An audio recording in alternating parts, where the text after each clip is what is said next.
OK Conroe and 92.3 FM K222CX Houston. The views and opinions expressed on all radio shows broadcast on KYOK are entirely those of the host, guests, and callers, who are entirely responsible for all show content and do not in any way reflect the opinions of KYOK Radio, its sponsors, staff, or management. All right, now listen, I'm going to go ahead and make an executive decision not to do game time in this first hour because we got the man who brings game time with him all the way from the El Lille. It is my brother, like no other, Mr. Hard in the Paint, Mr. Tulane University Basketball, and all kinds of other sorts of things. It's David Grub. What's going on, brother?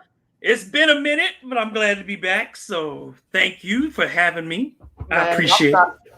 I'm trying to tell you, I've missed you, man. But I've been watching you, though. You've been busy. You've been getting in, doing great work, bro. I'm proud of you as always.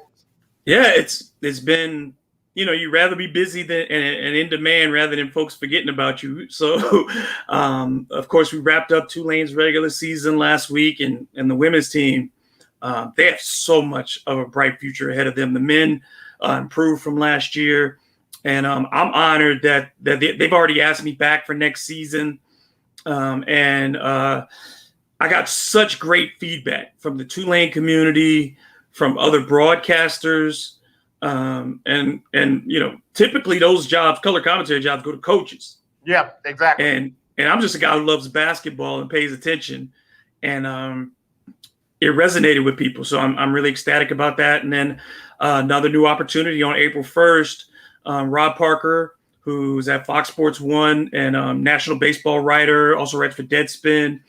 I'll be joining his website, MLBbro.com, which is focused on Black baseball players, Black American-born baseball players, the history of them, the current state of the game with Black players and the future, and trying to develop that next generation of baseball fans and baseball journalists.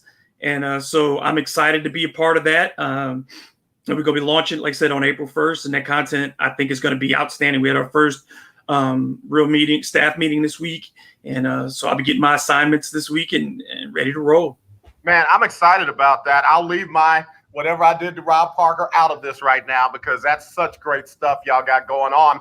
Because what's interesting is a lot of the people see people of color in baseball, but don't realize that there is a very small percentage that are people of color born in the United States of America. And that number has been dwindling for a while now. And you guys are going to be shining some light to that. So, brother, more power to you in that work. And, and then especially, too, to restore some of the history of the game, those Black ball players who did influence so many of us to fall in love with baseball in the first place. Baseball is my second love. A lot of people, think it'd be football, but no, basketball's first and baseball's second. I grew up in a baseball house. My dad loved the baseball. Dave Winfield was my first superstar that I fell in love with. And I wore number 31 in everything I did because of him. I used to threaten to call my firstborn son, if I ever had one, David Winfield Grub. My father's like, you can't do that. You're not going to do that. So, but that's how much I love the game. And you look over my shoulder. If you're watching this, I got my Yankee stuff over here. And it's just, I love the game. Yeah. What's interesting, I'm a big Red Machine guy growing up. George Foster, Joe Morgan.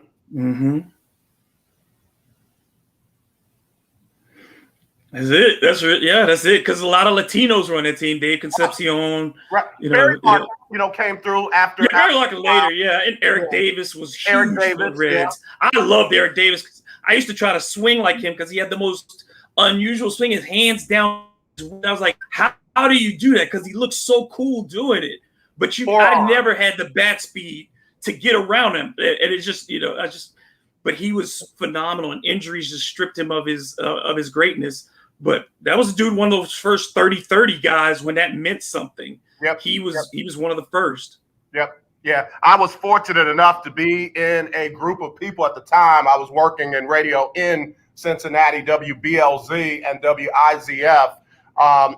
being a company of some people who allowed me to get around Eric Davis, and man, to really get a chance to know him off the diamond than what we saw on the diamond. It hurt him that he was hurt. It hurt him that he couldn't be out there. I mean, he took that personally. Like, he was not just letting the team down. He was letting the fans down. He was letting his friends down. I mean, it was, his family, I should say, and friends. I mean, it was something. It was one of the first times that I got to be around a professional athlete where I got to see them personally and not professionally. For about 2 years, you could have made the argument that he was the best player in baseball. Yeah. I mean, like, all around, as far as his defense, his speed, his power, he had everything. Yep. And then I remember watching him dive on that terrible Riverfront Stadium turf and lacerating his kidney. Yep. And it was just like, how do you, like, I mean, and then it just was thing after thing. He went back to the Dodgers with Darryl Strawberry. The high school, grew up together, and they were supposed to turn the Dodgers around, and neither one of them could stay healthy in their own respective ways. But it was just, just like you said, there's so many players that you could go back over the years. I mean, we lost one recently in Dick Allen. Yeah. And was just, Dick Allen was a man. You know what I'm saying? Like, when you talk about grown men playing sports, Dick Allen was a grown man and did it at a time when in one of the cities that was the most harsh for a black athlete in Philadelphia. And he lost again. He's another one of those players that lost simply for being black. Yeah. Like, just, you think about Jim Rice, you think about, and of course, Curt Flood, who I think is the second most important baseball player behind Jackie Robinson in the history of the game. You know what's crazy? The Curt Flood thing affected more than just baseball. I mean, he was it changed sports business forever. Absolutely. I mean, he was Mr. Free Agency. I mean, and he suffered all the stuff that other people didn't have to suffer because he stuck to it until it got done. It cost him the Hall of Fame. He should be in the Hall of Fame, and it cost him that. The owners will never allow Curt Flood to get anywhere near the Hall of Fame. Well, we could talk about that at length. David Grub, host of Hard in the Paint, CrescentCitySports.com, Tulane Basketball, and soon to be baseball coverage with Rob Parker. Join us here on Winning Wednesday. We could talk about a whole show of why the owners would even have a say and who goes into the Major League Baseball Hall of Fame. Curt Flood has, him getting into the Hall of Fame should have nothing to do with an owner. What he did was what he did. And it's period, point blank. It's like the guy that said, if I had known that Terrell Owens was not going to come to the event, I wouldn't have voted him in. I'm sorry, sir. It don't work like that. It don't work like that. And if that's how you're using your vote, I'm glad we know it now. Give it here. You don't have it anymore. So, I just wish these Hall of Fames were more independent. I'm going to say this, of writers and owners, because some writers have made themselves out to be my conscience, and I'm sorry, I don't need you doing that. And you look at Marvin Miller, who is the greatest union head of all time. He's the one who spearhead. He was the one who started that case with Curt Flood. And Marvin Miller at one point decided, and his family publicly held on to this because he was finally elected to the Hall of Fame last year. Long dead, been dead for about a decade. And he said at some point before he died, he was like, I don't even want it because they've kept me out for so long. I should already have gotten this. Yeah. I earned it. Yeah. And they don't I don't want it. Even in death, I don't want it. And his children have held up to that they didn't want to attend the ceremony, none of that. Yeah. And you think about that for him, he's the guy who did the legal part of it. Right. And it took him that hard to get in. They certainly aren't going to let the player who instigated it in. And then that influence, like you said, writers want access, people want access, and owners control access. And so people don't want to upset the owners. That's crazy to me, man. That is so crazy to me. And I gotta circle back, man. How in the world could I forget Mr. Ken Griffey? And I'm not talking about junior. I'm talking about senior, number 30. Yeah. Right, who controlled that outfield for a long time. Great guy. You talk about accessible to the fans and the player. I mean, and the media. Mr. Griffey. did that. And then Dave Parker came over to the Reds after finishing with the Pirates. And then, of course, we can't forget Frank Robinson's time with the Reds. So I'm grateful. I'm grateful, man. I'm grateful y'all are doing that work. That's what I am. I'm excited about it. I think it's going to be fantastic in that we aren't going to do game coverage on a day-to-day basis. It's going to be storytelling and us celebrating the game and sharing our passion for the game and telling our own stories, things that we remember, things that influenced us. And I think that's how you connect with this next generation is make it personal. You know what I mean? It's we have to. That's what the connection for baseball always was. It's something that's handed down. And it's hard for kids now to get that because there aren't places for them to play. The money isn't there in school districts to develop this, but we are starting to see more black ball players in the minors. You saw the University of Michigan last year go to College World Series and the majority of their on-field talent was black. And I hadn't seen that a team make it to that level in quite some time. Yeah. So, I mean, usually it's just an HBCU or two, and they have more white players, a lot of them now, than black players. Exactly. So I'm glad to see that it's starting to turn slowly. Yeah.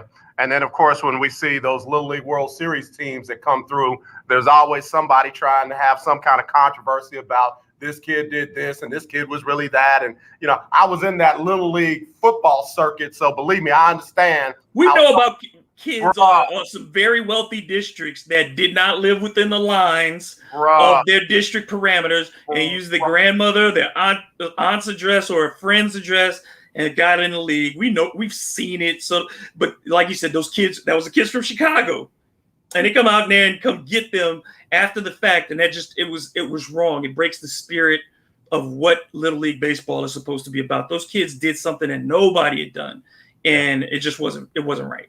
Yeah, absolutely. And you know what? And some of those parents go to sleep at night like they do nothing wrong. And then they go out and lie and cheat and get their steal the joy from kids. What I understand when it's a kid who's overage like Danny Almonte, who was 14. Right. And it was just wrong because that's an advantage. That's right. But I don't understand the point of going after kids because you're jealous. They beat you on the field. Yeah. They beat you on the field. And that's the end of it. Yeah, but you couldn't accept it because of who they were, not because they beat you. In the words of Dirk Nowitzki, take that with you. Hey, man, when we come back, I want to hit one more baseball question about a guy that we have here in Houston.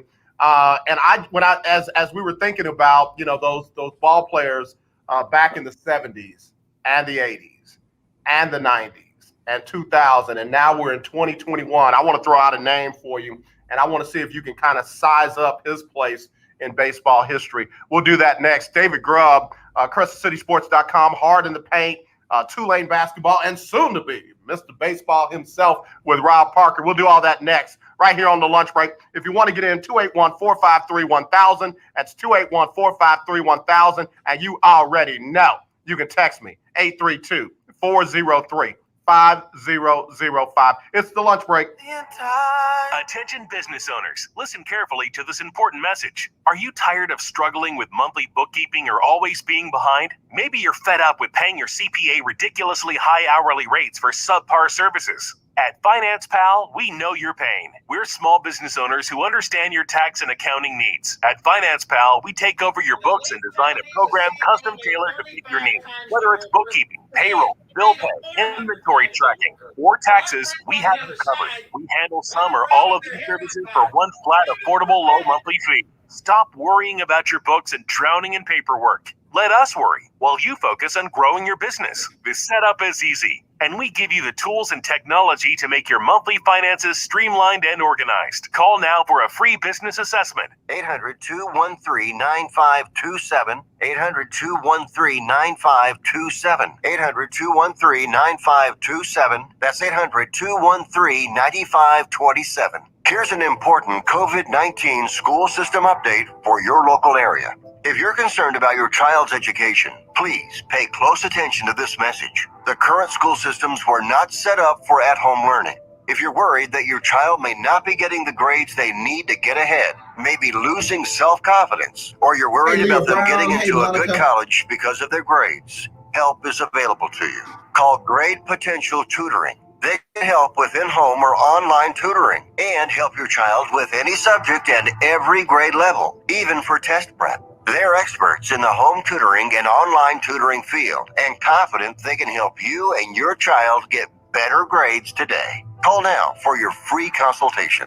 800-580-7680. 800-580-7680. 800-580-7680. That's 800-580-7680. The legendary KYOK 1140 AM and 92.3 FM. The legend continues. Hi, this is Sonia from Southeast Houston, and you're listening to The Lunch Break on 92.3 and KYOK. All right, y'all. Y'all know the deal. We are back on the lunch break on the legendary KYOK AM 1140, 92.3 FM, and streaming live 24/7, KYOKradio.org. It's Winning Wednesday. It's Women's History Month. And my brother, like no other, back with me in the saddle. It is David Grub, host of Hard in the Paint. And glad to have you back, D. Man, I had a young lady on yesterday, man, Christina Williams. She set this show on fire. Forbes 30 Under 30, founder of Girls Talk Sports TV, and just amazing. And then right behind her, I had Valencia King call back in. Bro, I barely was able to finish this show. They had us so lit up, man. It was outstanding, man. It was more motivation and encouragement than we've had in a long, long time, bro. I've tried to take this very seriously in Women's History Month and International Women's Day. And today's podcast, one of the two that's coming out, because Don't Patrol always comes out on Wednesday. But I had to do this interview late yesterday because of her schedule. But I interviewed Brittany Collins, and she's part of the UMass tennis team that had their season erased by the NCAA, 3 seasons erased by the NCAA, including a conference championship over basically a $500 discrepancy that the school made, clerical error. Wow. And she's in a fight right now with the NCAA over those penalties.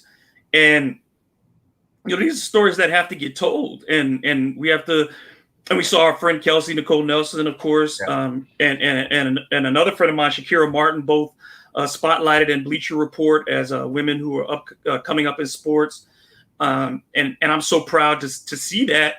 And anything that I've done, and I know you feel the same way. Anything that whatever we've done to help augment them and amplify people, I'm proud of that. But I think it's so important to listen to women in sports and treat it like it's nothing special, that right. They have takes and opinions that are well formulated and well researched and understood. And I think that's why people like you and I, who have committed to making sure that we have women, that we have people who aren't represented on a large scale on these types of formats, we got to make sure we have them. And ask them legitimate sports questions. And another one of the points that came up in that conversation last night was we got to stop treating women's sports like they're charity. Yep. They're competition. You know, we can't keep talking about this like it's charity. And that one of the phrase I use is we tend to look at women's sports like they are vegetables, and you got to eat them to get to the good stuff. But there's a whole mindset that we've been conditioned with, and it's not just men, but it's women too, and who have been conditioned that you go to the men's game, the women's games just happen. We let those happen, and so it's a big shift. So I think that it's important, not just this month, but all the time. And that's something that I've done since I got my first show in July 2019.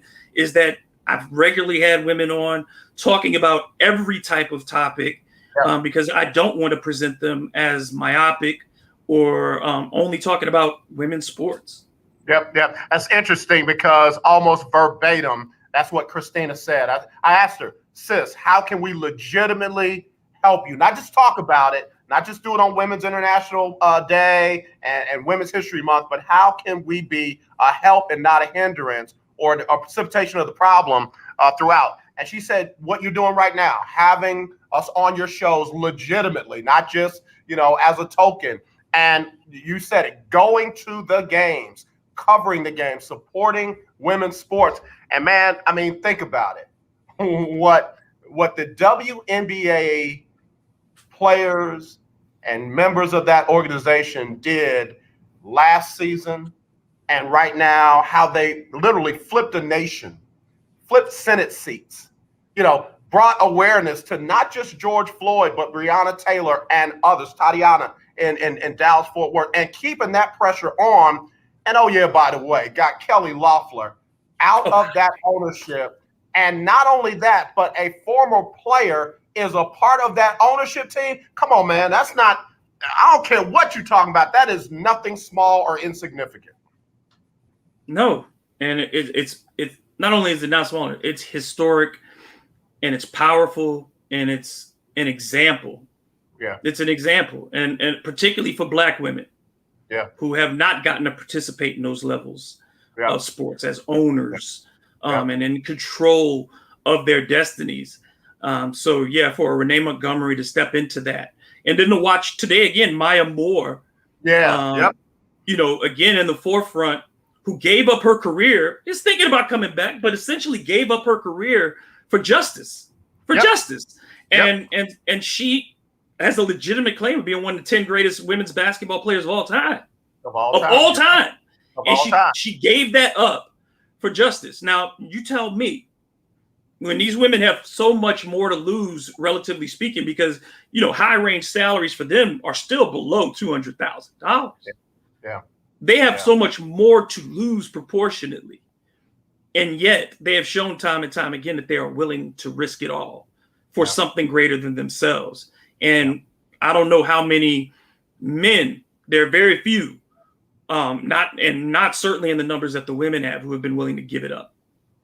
Yep. Now, man, I was beyond blessed, going to be beyond blessed, going to keep banging that drum in honor of our colleagues. Yeah.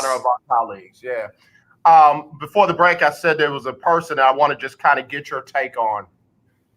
Dusty Baker, man, has done it as a player and has done it for decades in Major League Baseball. Part of some of the prolific teams with the late, great Hank Aaron, and now still, doing it as a manager. Every team that he has led has been successful. Every team. Not one has not been.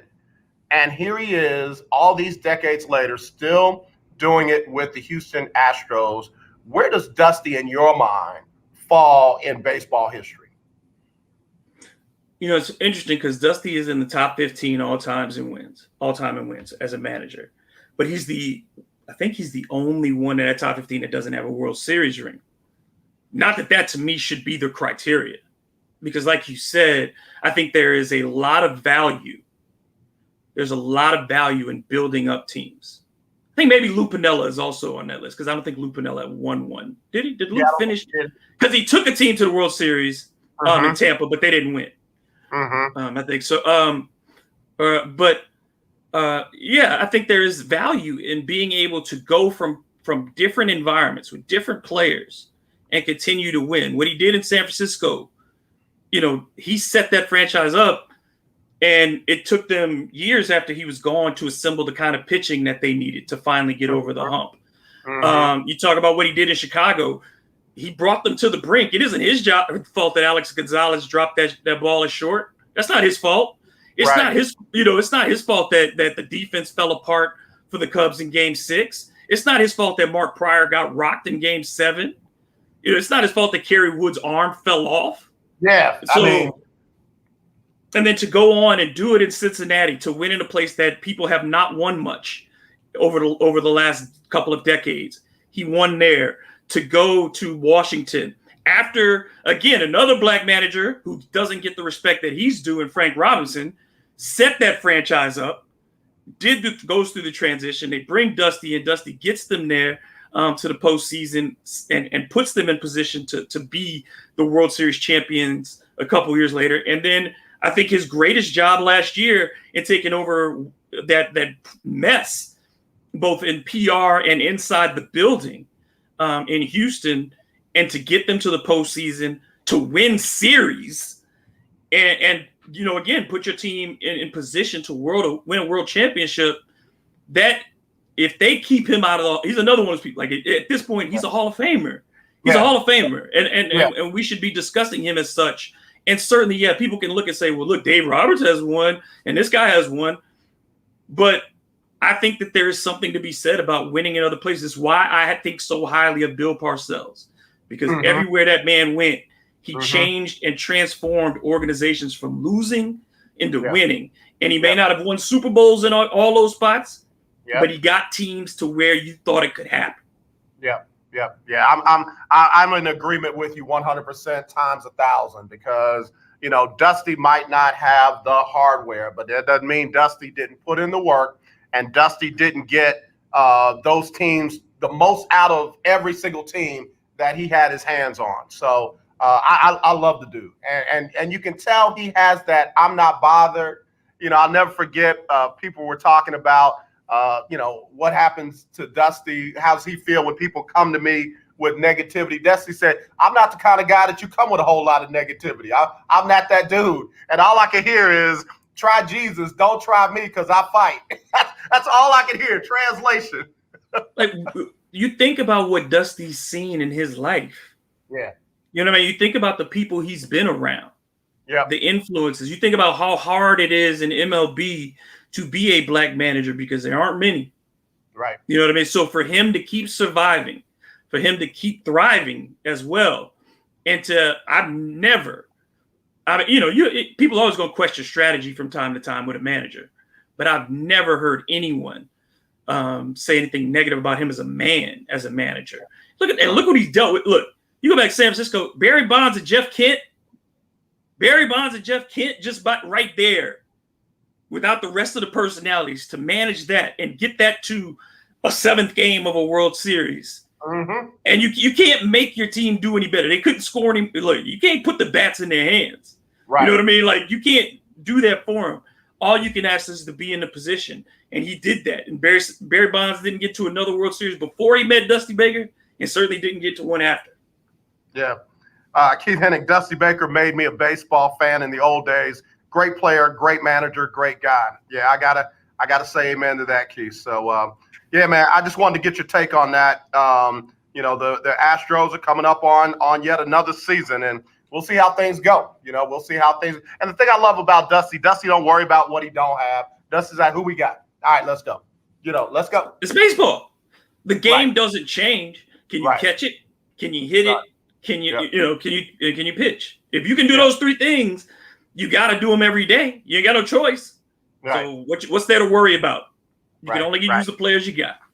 All right, we got to play rapid fire because we got a lot we got to cover before you got to go. All right, so the NFL announced today what the salary cap is going. What the salary cap is going to be. What was it? 170.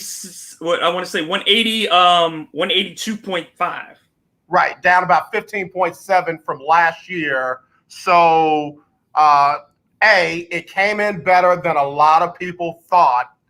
B, how do you think it's going to affect teams that have already started to unload some salaries?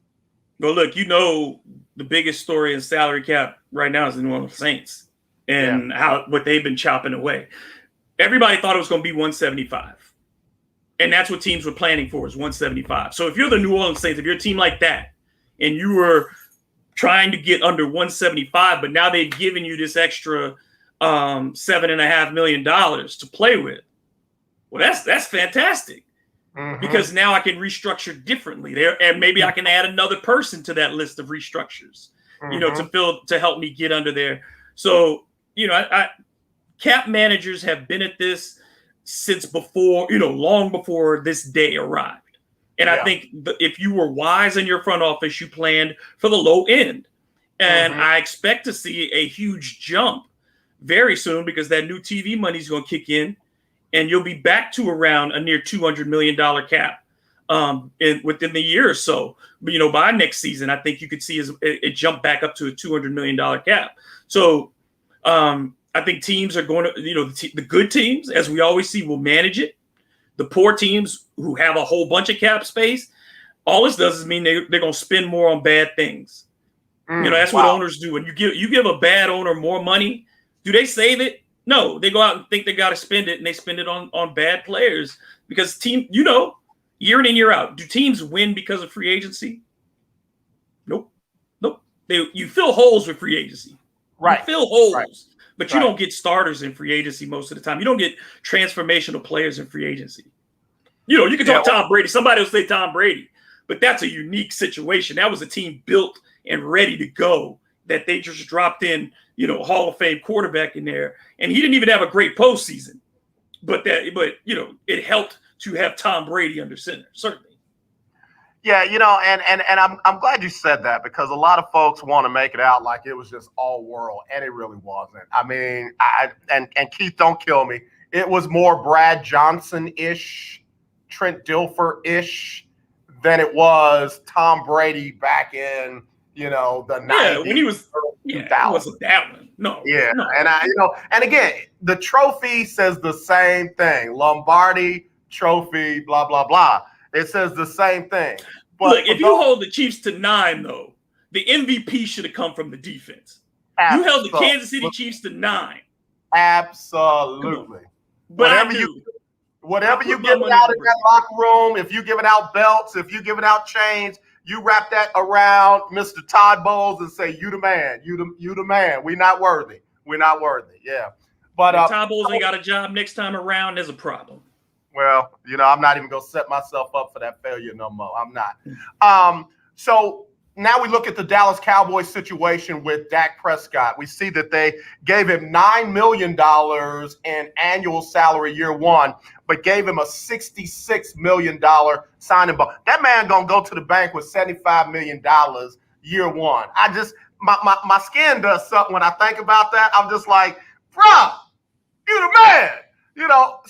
But when you look at how they structured that deal, I don't want to hear the naysayers come saying, oh, well, now they're not going to be able to go out and get other players because guess what? They wouldn't have given him that money if they didn't have it, and they wouldn't have structured it that way if they were not thinking about filling their holes. Your thoughts?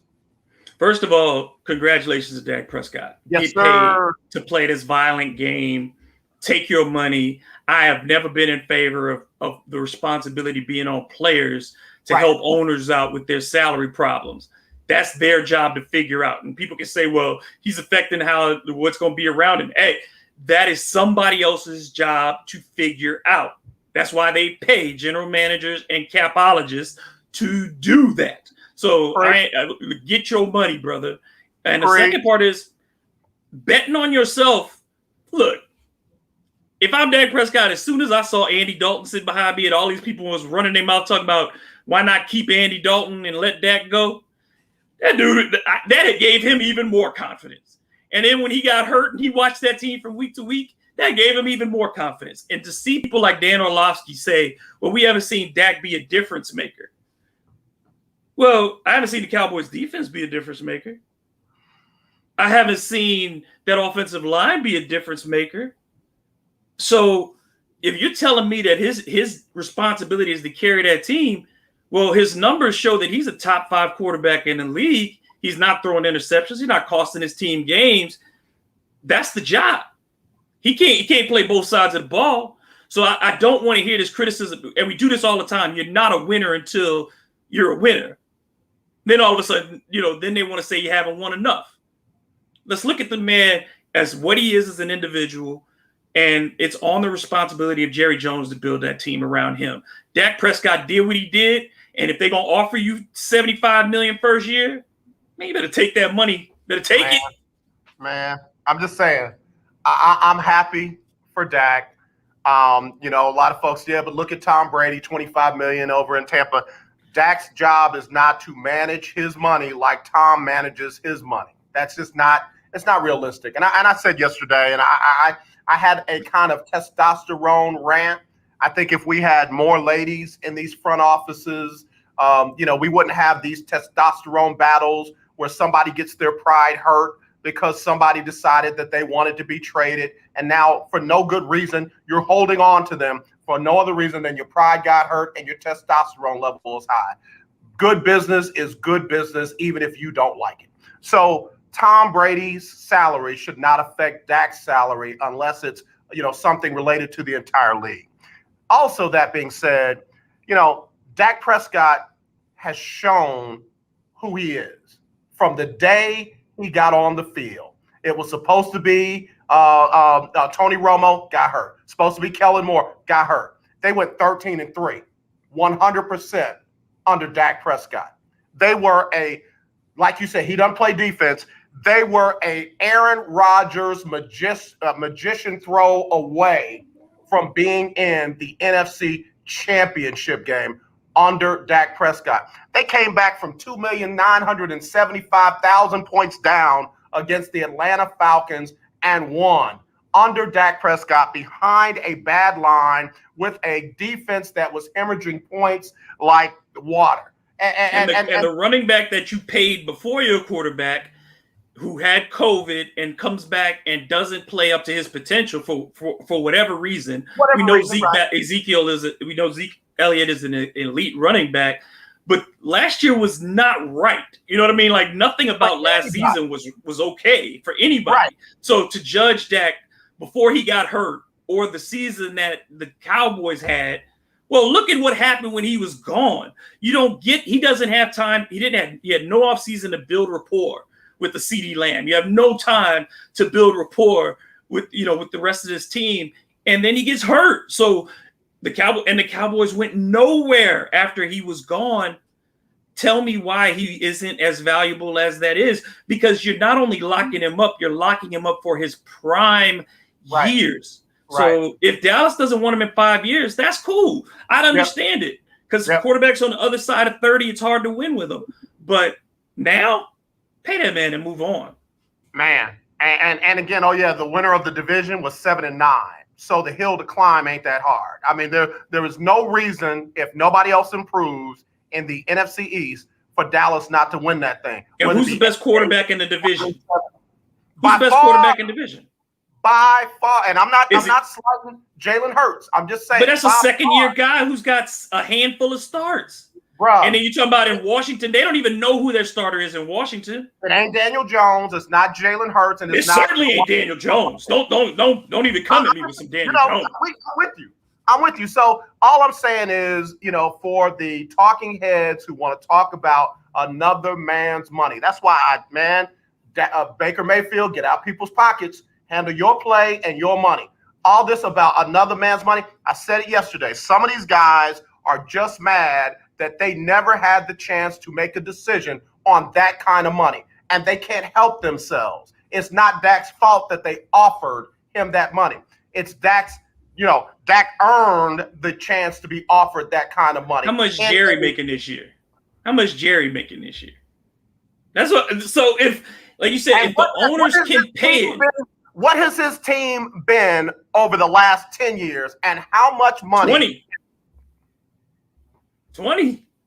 And how much money has he wasted on bad quarterbacks?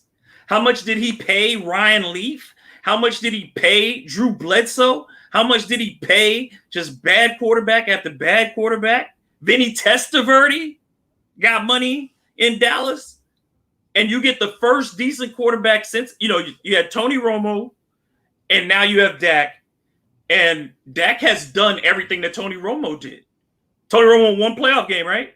He won one playoff game. Dak already has one playoff win, right? So tell me, who you going to go? It's not just who you got. My question is always, who you got that's better out there for you? Right. On that market. You go, who on the market is better? Do you want Jameis? Jameis ain't going nowhere. So who you want? Teddy Bridgewater? Alex Smith. They wanted Alex Smith. And the man with one leg? They wanted the man with one leg? Okay. You know what? Look, Andy Dalton wasn't good enough for them. They wanted Alex Smith. So I want them to have. Did Alex Smith play in the playoffs? Did Washington win that? Did Washington compete in the playoffs with Alex Smith under center? And then he's like, "Oh, they just threw me aside." I want them to have what they want.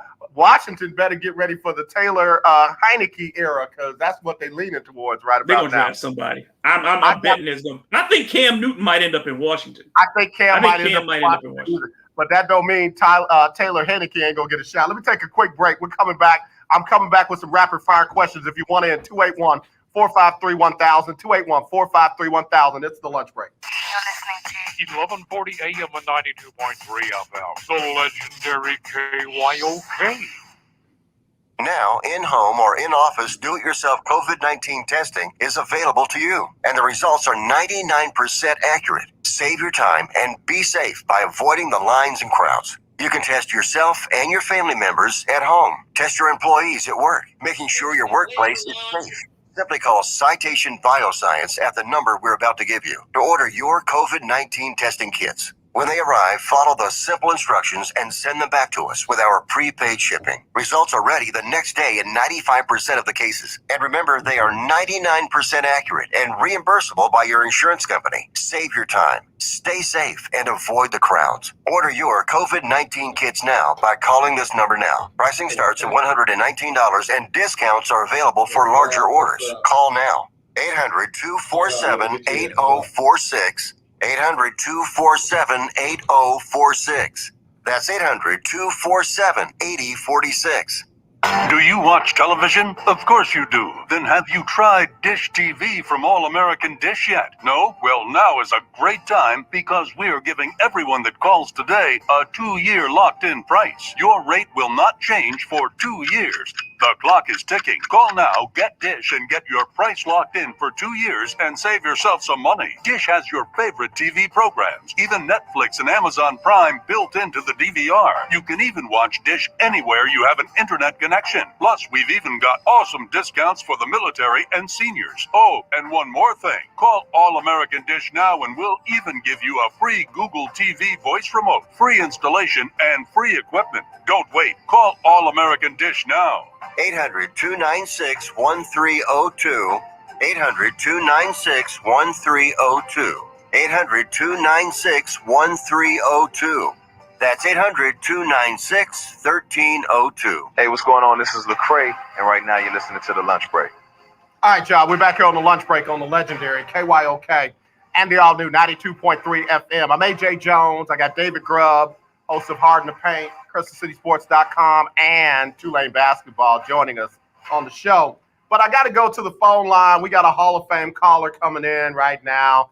But I'm going to ask him before he jump on those Fairfield Lady Eagles, I got to ask him what he thinks about the Dak Prescott signing because there ain't no bigger Dallas Cowboy fans than him. Ladies and gentlemen, all the way from Fairfield, Texas, it's one of our Hall of Fame callers. It's Uncle Buck. What's going on, Uncle Buck?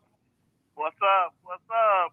It's Uncle Buck. Greetings from Fairfield, Texas, home of the state-bound Lady Eagles. Uncle Buck, what's up with Dak Prescott? Are you, as a forever Dallas Cowboy fan, okay with his signing or what? Forever.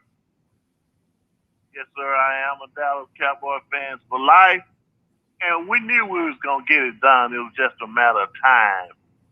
Jerry was just pulling his chain, wanted to see what he was going to do, but he knew what he had, what he got, and what he's going to do. We're going to be all right. So now, are you sure that you weren't one of the ones that wanted to go with Andy Dalton or Alex Smith as your starting quarterback for this season? You happy with Dak getting all that money? Andy who? Yeah, I know. All right, we're back. Stuff like enough said. Okay, I'm sorry. I didn't mean to offend you like that. Uncle Buck, don't do that. Yes, sir. I got David Grubb on with, and I only have him for a limited time. So what you want to tell me about those Fairfield Lady Eagles? Y'all playing today, right? We're playing at 2 o'clock. Somebody called Brownsfield. I never heard of them, but anyway. Okay, I'm going to make you know about them. There was a young lady that played at Texas Tech, and she went on to win not 1, not 2, not 3, but 4 WNBA championships. She was the first woman to get a shoe deal with Nike. And I'm talking about Hall of Famer Cheryl Swoops played at that high school. So you might need to put a little respect on their name before y'all get in there with them today at 2 o'clock. Now, just listen to what you said. There was a girl named Cheryl Swoops that played there. She don't play there now. Different time, different era. There is a girl on there by the name of Deja Brackett, McKenna Brackett, Charlie Brackett. So y'all, I don't know what y'all got to do to listen to the game, streaming or whatever. Put your ears on it and just listen to what we got. Y'all don't believe us. No, we believe you, Uncle Buck. I wouldn't give you airtime if I didn't believe you. Listen, you call me the minute the game is over so I can update the world on the Lady Eagles of Fairfield, Texas, and see if they can't repeat. They won the 4A state championship last year. They had to move down to 3A this year, and they running through them so far. And we're trying to see if they can win the 3A title as well. I hate when state athletic associations do that. When they bring schools that are dominant in one level and you make them more dominant by bringing them down. If people want to play up, I'm always for the choice to play up. You know, you should have the right to play up. Now, you shouldn't be able to play down because of your school size or whatever those things are. But if you choose to play up, let them play up. Okay, Dave. Okay. I understand where you're coming from. But we're a small town. They are small. Away. But y'all were good at 4A, right? But you're good in 4A, right? Yeah, so why move down? Why move down? Just because you're small don't mean you can't compete. I went to the smallest school in the Power 5. The smallest school in the Power 5 in college, Wake Forest. And yet, 2-time ACC champs. So if you can win, you can win.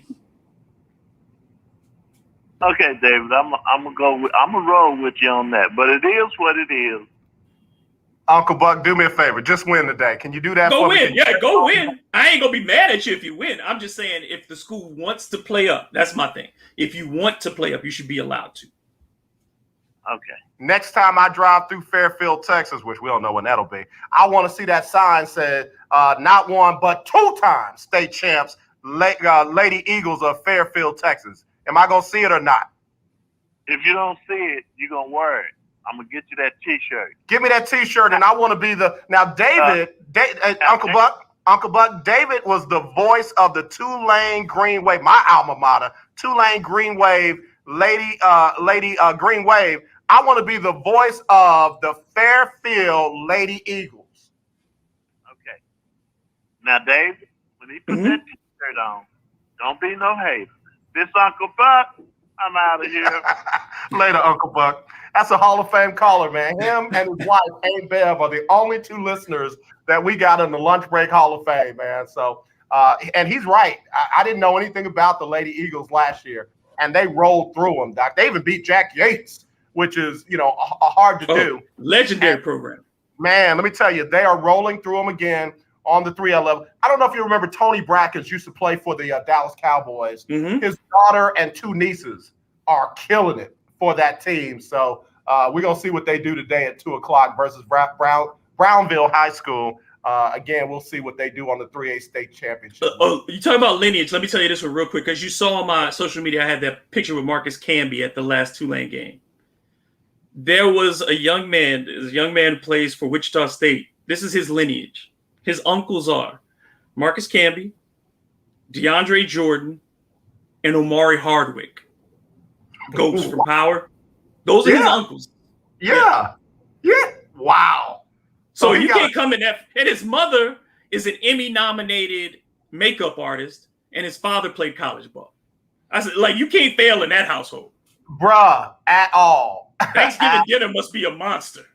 At all. Hey, real quick, man, let me let you do this. I saw you wearing your Knicks jersey, and me and Christina were talking about you. Me and Vashti Hurt were talking about you. And, bruh, let me tell you something, man. Go ahead and rock your stuff, because I'm excited for the New York Knicks. Look, it's going to be a tough second half. Their schedule gets real hard. But to be able to even see them at 500 at the midway point, Look, I got to take small victories where you can. I ain't seen an all-star since Porzingis 4 years ago. And so, having Julius Randle there, even though he should not be wearing Bernard King's number, it should be up in the rafters where it belongs. But just to see somebody playing in an all-star game wearing Knicks colors, it was fantastic. And just, I wish them the best, but it's going to be hard the rest of the way for them. All right, so let's go down that real quick. Brooklyn and Philadelphia, 2 teams coming out of the East. Yeah, unless something dramatic happens before the trade deadline. Philly's the only team that has a chance of defending Brooklyn. And that's what you get, because you can put Ben Simmons on Kevin Durant. Now, it's like nobody's going to stop Kevin Durant. Right. But I can throw 6'10" and a very good defender at Kevin Durant. Yep. Now if they go get it, Victor Oladipo per se, who is on the Rockets are getting ready to get rid of everybody. Absolutely. If you add a Victor Oladipo as a perimeter defender, because if I'm defending the Nets, my thing is DeAndre Jordan ain't beating me. Mm-hmm. Blake Griffin ain't gonna beat me. Yeah, right. So my goal is which of the 3 guys at the top is gonna be the least efficient, and in my mind, that's still James Harden. Because I've watched James shoot teams out of playoff games. So I want to slow down Durant, and I want to keep the ball out of Kyrie's hands, and I want James Harden to make all the decisions. Because I feel like that's going to, as a coach, I would feel like that gives me the best chance to win, because I think James will call his own number out of desperation more than any of the other 2 in that big 3. So I mean, like if you've got somebody who can stay around Kyrie and deny him the ball, and then you've got somebody who can make it harder for Durant to get to his spots, then I think, and they have nothing, nobody in this league can guard Joel Embiid one-on-one. So I think Philly has the best chance, but I would like to see them get another piece to make it really interesting. I'm not sure if Milwaukee has enough. I was just going to go to Milwaukee, Boston. Boston doesn't have enough. Boston doesn't have enough on the inside. They just don't have enough, because I don't think you can play Jason Tatum at the 4 throughout the playoffs and win. I just don't see it. Right, and I'm gonna go and say it. I think Boston did this to themselves. I'm sorry. Why is it that we keep hearing that? Like after the fact, you always hear they just put out a report today. Brian Windhorst, Danny Ainge was involved in the James Harden talks. Well, he didn't get him. I'm tired of hearing Danny Ainge's name with who they didn't get. No team has had more reports about who they ain't get than the Celtics. Yep. Miami got another run in them. Not this year. I mean, they're gonna make it difficult for people. Okay. But they're just not talented enough at the top. Okay. That's what separated them with the Lakers. We thought 1 to 12 they were better. Right. But the gap between 1 and 2 on the Lakers and 1 and 2 on the Heat was just too much to overcome. And I think that's the deal with Brooklyn or with even Milwaukee or Philadelphia. Just that gap between their top 2 players and what Miami has at the top is too deep. Gotcha. Let's go to the West. Lakers and I'm worried about the Lakers actually, because I'm worried about Anthony Davis's health. Okay. I've seen that before. I was around, when Boogie Cousins tore his Achilles. I was around and I remember what it looked like in the months, like after he was traded from Sacramento. I remember him icing that foot every game up until the day when that thing popped. And so you worry about Anthony Davis in that regard. The Lakers are not the same team. They were far less efficient when LeBron is on the court without Anthony Davis. And their schedule is one of the top 10 hardest in the league over the second half. I like Utah to keep winning games, and I like the Clippers to keep winning games. And it looks like the Clippers are trying, at the very least right now, to make a deal for Kyle Lowry. If they get an actual point guard, the Clippers become so much more dangerous. All right, so if the Lakers are able to pull off the Andre Drummond's trade or buyout or whatever it turns out to be, does that change the way you feel about it? Not if Anthony Davis is limited. And the feeling around the league is that Andre Drummond is a stat guy, that he gets stats, but he doesn't have impact. And so if he can't be impactful, now the thing he does as good as anybody is offensive rebound, which I think is a great skill for the Lakers. They need second chance buckets because they're not a great shooting team. They're not a great offensive team. They're one of the lowest rated off as far as just like a 3-point shooting and scoring. They don't do a great job at that because they just don't have that kind of explosive talent on the offensive end. So you need second chance buckets. But I mean, Phoenix, are they going to go away too? Because if you ask me, at the midway point, Chris Paul is the MVP. At the midway point, now it may not carry over the rest of the season, and people got Embiid and LeBron and all that. But who had Phoenix with the second best record in the West at this point? And the only thing that you really changed to a roster that still ain't that great, is Chris Paul. Yep. I got to tell you, man, Chris Paul has proven himself. Okay, nobody in Houston say nothing bad about Chris Paul. They just can't. Ain't nobody in Oklahoma City say nothing bad about Chris Paul. Right. Can't nobody in New Orleans say nothing bad about Chris Paul. Can't nobody in the Clippers say anything bad about Chris Paul. So everywhere he goes, he wins. He makes your team better. Yeah. I got to give a lot of love to Coach Pop. He has gotten that team turned around from last year, and additions are young players. You know, Pop is coaching again like we know Pop can coach. And DeMar DeRozan has kind of shifted his mindset. And they're doing it, I almost want to say, in spite of LaMarcus Aldridge. Any thoughts on the Spurs? LaMarcus looks like he can't run. We know that. He just cannot run. But that man will be able to knock down that 19, 20-footer until he's dead. Like, that shot is still pure. I watched him against the Pelicans when they came to town, and it was just bucket. And he can still get those. He doesn't help you defensively. He doesn't do any of that. But, like you said, it's a testament to Greg Popovich because, again, this was a team that last year got to the play-in point.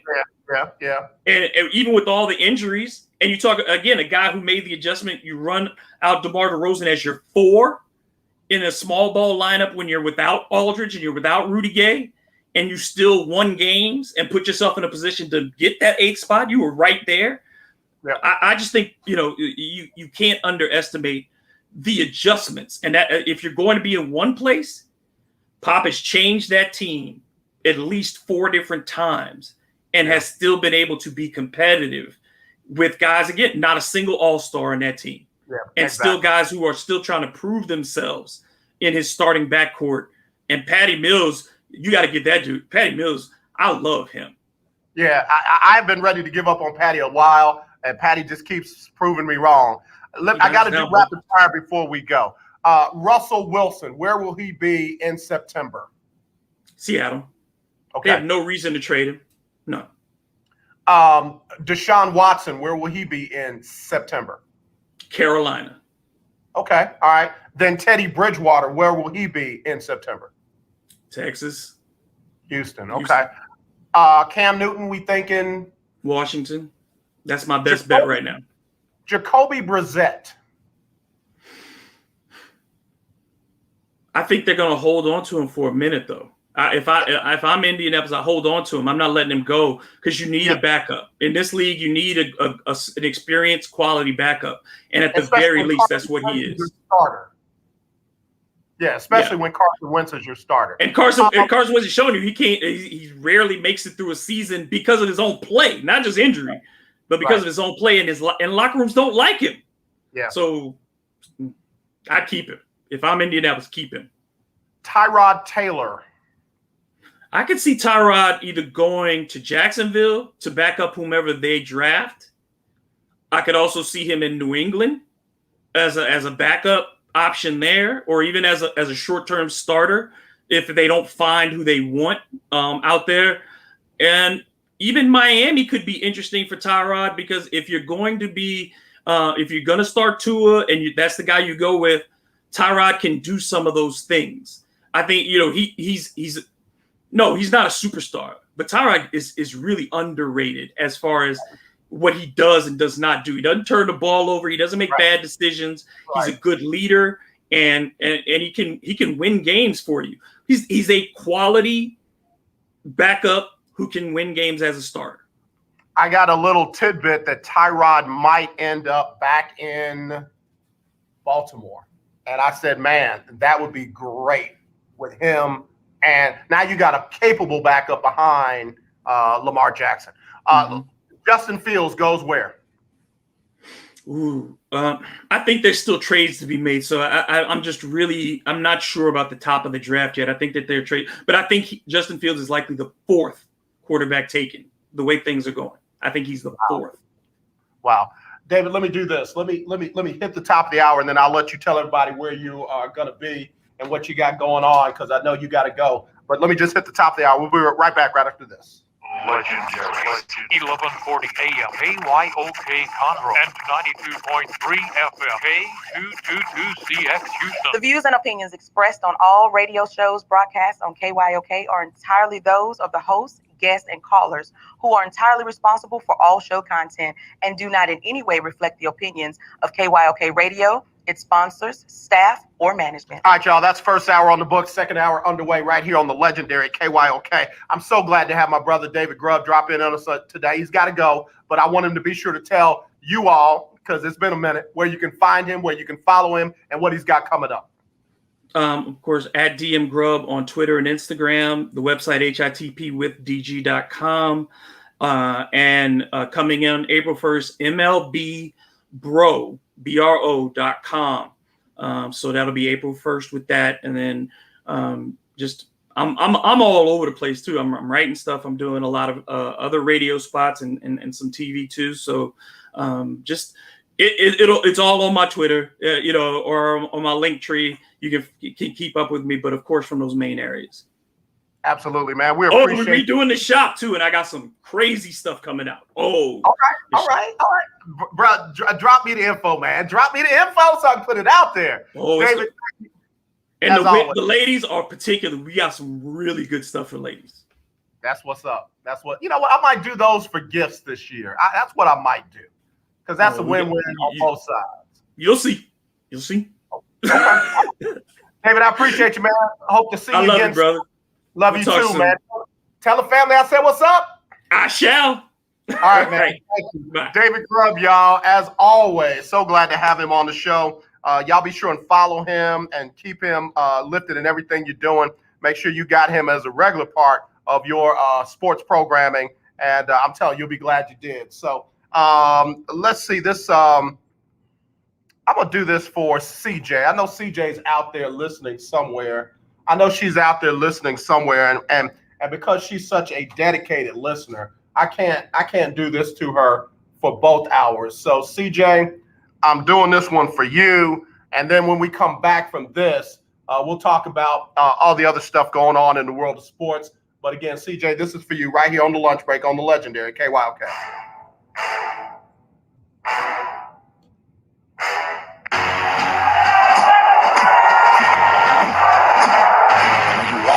Today. Ask yourself this question.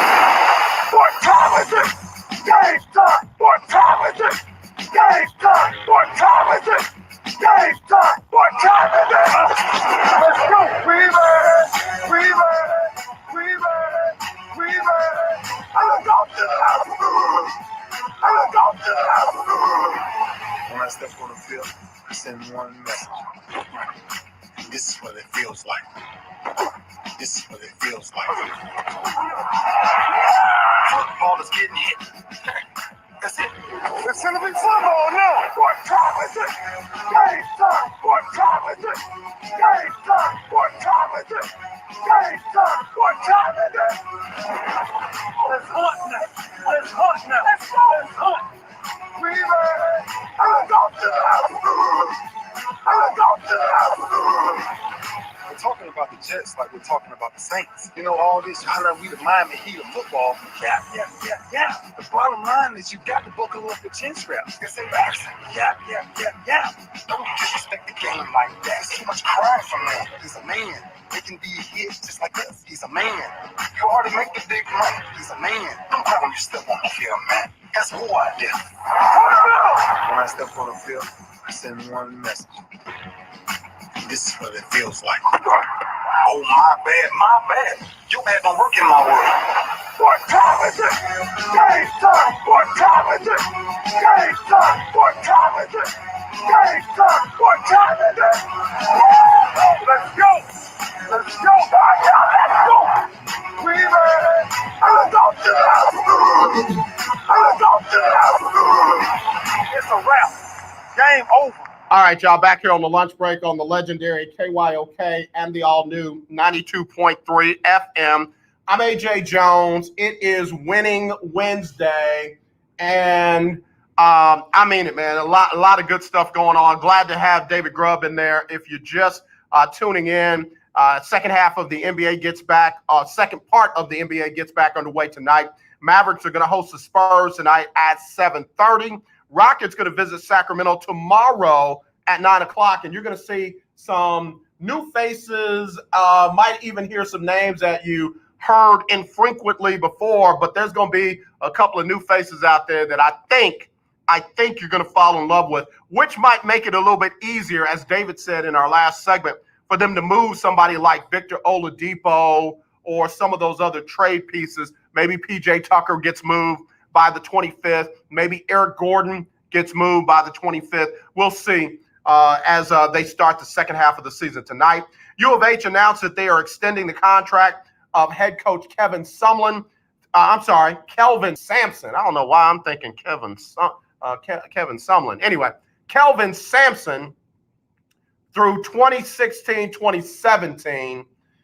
Since he has been the head coach of the U of H Cougars, Sampson has a 72-game win percentage, and inside the conference, he's won 68% of those games. Yeah, he deserved a contract extension.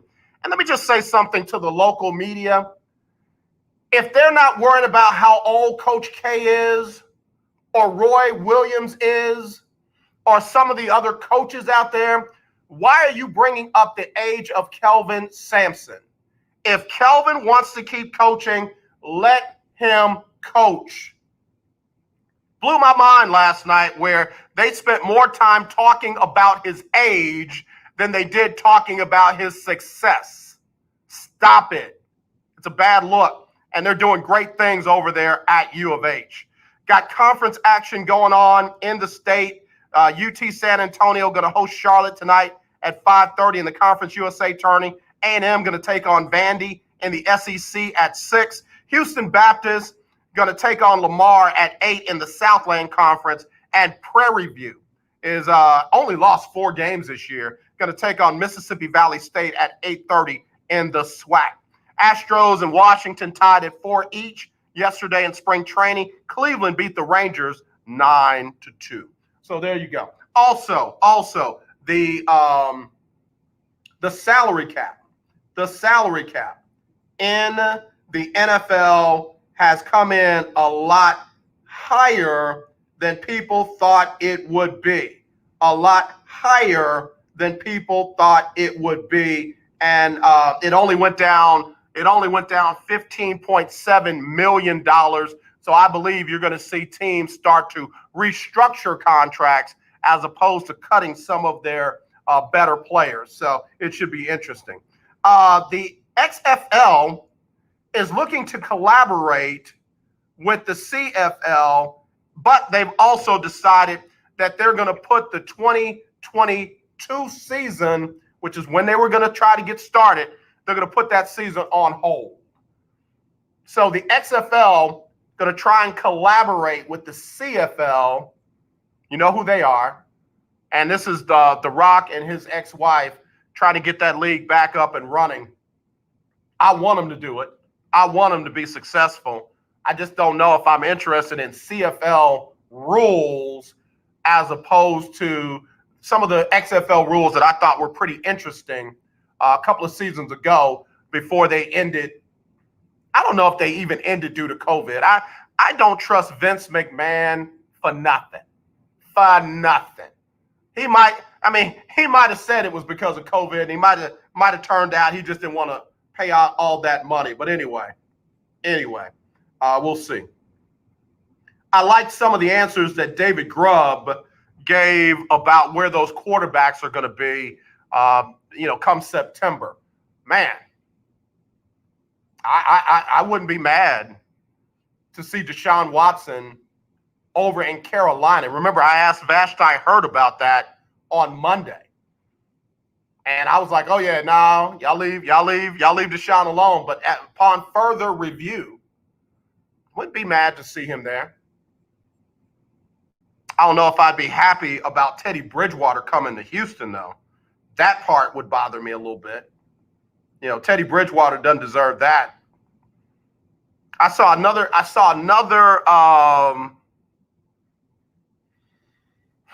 clip of Jack Easterby. I got to tell you, Texan fans, it's bad down there on Kirby Drive if they're listening to Jack Easterby make decisions about anything. I'll tell you what I'm going to do. I'm going to take a break. And when we come back, I'm going to play this clip of Jack Easterby. I don't know if he's preaching or trying to tell a story or whatever, and you be the judge. We'll be right back with more right after this on the lunch break on the legendary KYOK and the all-new 92.3 FM. Attention business owners, listen carefully to this important message. Are you tired of struggling with monthly bookkeeping or always being behind? Maybe you're fed up with paying your CPA ridiculously high hourly rates for subpar services. At Finance Pal, we know your pain. We're small business owners who understand your tax and accounting needs. At Finance Pal, we take over your books and design a program custom tailored to fit your needs. Whether it's bookkeeping, payroll, bill pay, inventory tracking, or taxes, we have you covered. We handle some or all of these services for one flat, affordable, low monthly fee. Stop worrying about your books and drowning in paperwork. Let us worry while you focus on growing your business. This setup is easy, and we give you the tools and technology to make your monthly finances streamlined and organized. Call now for a free business assessment. 800-213-9527. 800-213-9527. 800-213-9527. That's 800-213-9527. Here's an important COVID-19 school system update for your local area. If you're concerned about your child's education, please pay close attention to this message. The current school systems were not set up for at-home learning. If you're worried that your child may not be getting the grades they need to get ahead, maybe losing self-confidence, or you're worried about them getting into a good college because of their grades, help is available to you. Call Grade Potential Tutoring. They can help with in-home or online tutoring and help your child with any subject and every grade level, even for test prep. They're experts in the home tutoring and online tutoring field and confident they can help you and your child get better grades today. Call now for your free consultation. 800-580-7680. 800-580-7680. 800-580-7680. That's 800-580-7680. The legendary KYOK 1140 AM and 92.3 FM. The legend continues. Now, back to the lunch break. All right, y'all, we're back here on the lunch break on the legendary KYOK and the all-new 92.3 FM. It's our Winning Wednesday. It's Women's History Month. I got a name I'm going to share with you today in women's history that I don't know what it's going to do to you. We'll see. We'll see. No, it should bless you. No, it's definitely going to bless you. I'm sorry. Let me correct myself on that. Anyway, I guess I'm kind of cautious because I got this guy, Jack Easterby, who, what is his title with the Texans? Does anybody know? I mean, literally, what is this guy's title down there with the Houston Texans? And why does he have such a hold and an influence on the entire McNair family? Cal, his wife, other family members absolutely love this guy. And I'm sorry, I don't get it. Here's Jack Easterby telling some random story. And I don't know if it's, again, a sermon. I don't know if it's stand-up comedy. I don't know what this is supposed to be. You listen, you tell me. Here's Jack Easterby. His name is Malcolm. So this guy's got a Mississippi number, so I'm thinking, man, we're going to relate here. He's from rural Mississippi. I'm from South Carolina, so I call him. We start trading fast food restaurants that are like basically getting an IV of grease straight to your elbow. Like that's what these restaurants were like. We were talking about life and all these different things. And I said, hey, all I have is your last name is Malcolm. He said, I said, I mean, your first name is Malcolm. What's your last name? He says, Butler. And I said, okay, great. So you may have heard of him. As decent situation, decent player. So anyway, so he says to me, okay, I'll see you when you pick up. So we pull up.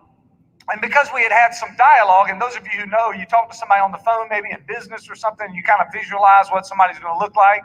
So you kind of in your mind know this is what it's going to be, right? And so the idea is I visualize what it would be like. So I pull the van up at the side of Logan, and I see this guy, and I think this is it. And I said, hey, welcome to New England.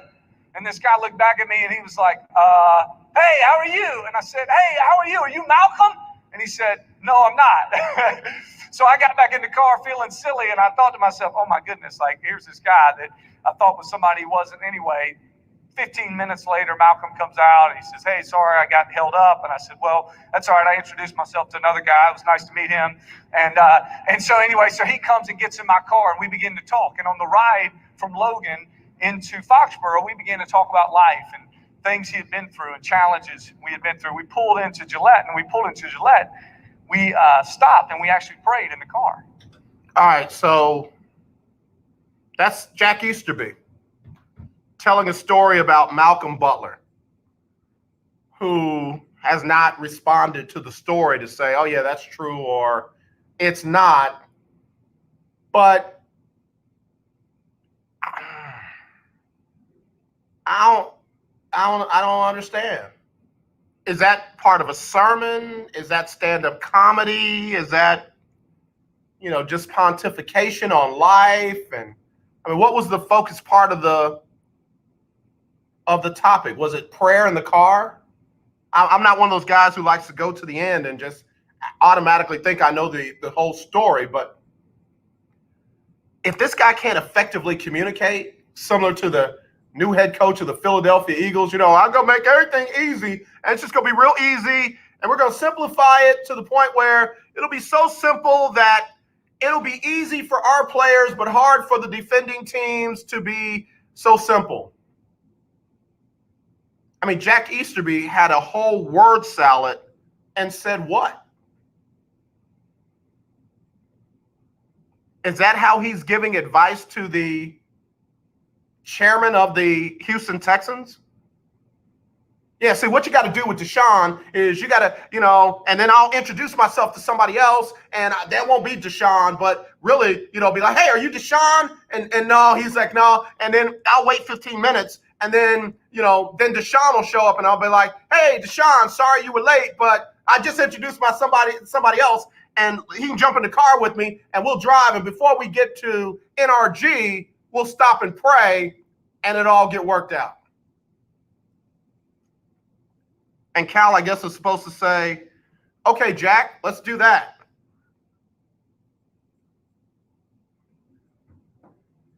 I don't get it. And maybe I'm not supposed to get it, but I don't see the value of this guy in this organization, given the number of key players, front office officials who have not been a fan. I mean, just literally, the players sent Deshaun Watson in to talk to the owner as their representative. Like, Deshaun, you are our union representative with the owner about Jack Easterby. We don't want this guy around. And supposedly, the owner said, I hear your concern, Deshaun. I'll do something about it. Don't worry about Jack. He's not going to be involved in the GM search. He's not going to be involved in the head coach search. I hear your concerns. Let us get through this. And I'm going to include you in the search for the GM and the head coach. And we're going to make some changes here. And Deshaun goes away thinking that I can trust the word of the owner. And somewhere down the line from that conversation to today, the owner decides, forget what I said to Deshaun, forget the concerns of the players and long-term front office people, forget all of that. I'm going to listen exclusively to Jack Easterby. I'm going to hire his former friend or his friend from New England after my franchise quarterback said what we need here is a change in culture, i.e., we need to stop getting people from New England.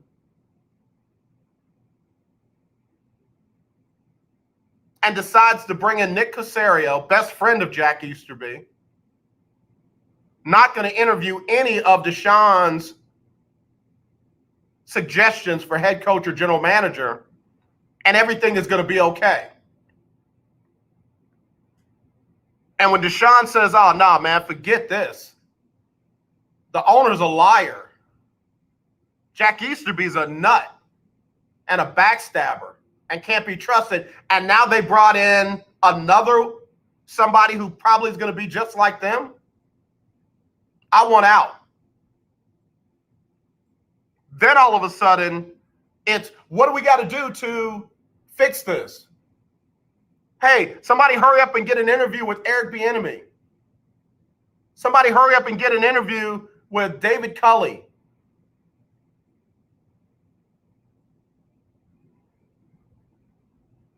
It's too late. But yet we're still listening to Jack Easterby stand-up comedy or sermons. I hope Deshaun finds a place where he can feel like he's in a trustworthy situation, because clearly Houston isn't it. Got to take a break. I'll be right back right after this on the lunch break. Hi, I'm Linda J. I recently purchased 4 new tires from OMG Tires and More, located at 3124 Tidwell between 59 and Jensen. TK got me in and out in less than 30 minutes. While there, I got my car washed. Do you need rims for your car? OMG has them too. OMG Tires and More is your one-stop shop for all your tire needs. So give them a call at 832-767-3211. That's 832-767-3211. Conveniently located at 3124 Tidwell between 59 and Jensen on the north side. Here's an important COVID-19 school system update for your local area. If you're concerned about your child's education, please pay close attention to this message. The current school systems were not set up for at-home learning. If you're worried that your child may not be getting the grades they need to get ahead, may be losing self-confidence, or you're worried about them getting into a good college because of their grades, help is available to you. Call Grade Potential Tutoring. They can help with in-home or online tutoring and help your child with any subject and every grade level, even for test prep. They're experts in the home tutoring and online tutoring field and confident they can help you and your child get better grades today. Call now for your free consultation. 800-580-7680. 800-580-7680. 800-580-7680. That's 800-580-7680. The legendary KYOK 1140 AM. The legendary KYOK 92.3 FM. 2 radio stations in one. I'm Larry Scott, host of the Not So Christian and Me Show. Join me Saturdays for great fun, interviews, music, and the latest news surrounding our world today. We are the show that cares to hear your voice and opinion with real conversation in a no judgment zone. So join me Saturdays from 1 to 2 p.m. on the Not So Christian and Me Show, right here on the legendary KYOK Radio, 1140 AM, and the all-new 92.3 FM and KYOKradio.org. Hey, what's up? This your boy James Fortune, and you are listening to The Lunch Break. Keep it locked. All right, y'all, back here on the lunch break on the legendary KYOK and the all-new 92.3 FM. It is our Winning Wednesday. We're going to postpone stats battle to tomorrow when I got Chris Gardner on. It's Women's History Month, so you can already get an idea of who our contestants are going to be.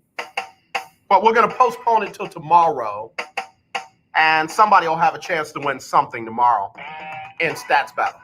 So be sure and tune in for the rest of the show today and definitely tomorrow from 12 to 2, Throwback Thursday. It'll be a throwback stats battle probably going to include a woman, if not women. Probably. Just dropping hints. So we'll see. We'll see. All right. So anyway, I've got a couple of text messages that came in from my last little rant there. So let me go to these real quick. Hello. All right. 832-432. AJ, if Deshaun is able to get out of his contract that he just signed for a reason like that, why even make players sign contracts? Well, let me just say this. I think folks treat contracts like they are a padlock. People renegotiate contracts all the time in several different walks of life. People renegotiate the terms. People will void the contracts. They will nullify the contracts. They will outperform the contracts. They will underperform the contracts. And what kills me is folks never have that argument.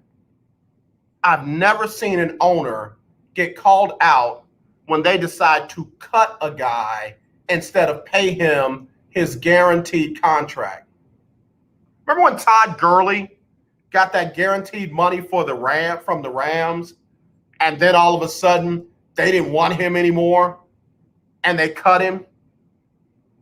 Todd Gurley was owed guaranteed money, and Todd Gurley was literally like, listen, if they don't pay me my money by this date, I'm going to have to do something. I mean, like, Todd Gurley was about to become a bill collector for his money from the LA Rams. And all we heard was, oh, well, yeah, Gurley, he's a lot less than what he used to be. Gurley's not running like he was when he got that contract. Everyone came up with excuses for the organization not to honor a guaranteed contract. But when a guy like Deshaun Watson decides that the team, lied to him, they weren't honest, they got a nutbag running around the front office telling jokes and holding prayer vigils. And oh yeah, by the way, they brought in more of the problem rather than the solution with Nick Caserio coming over from New England.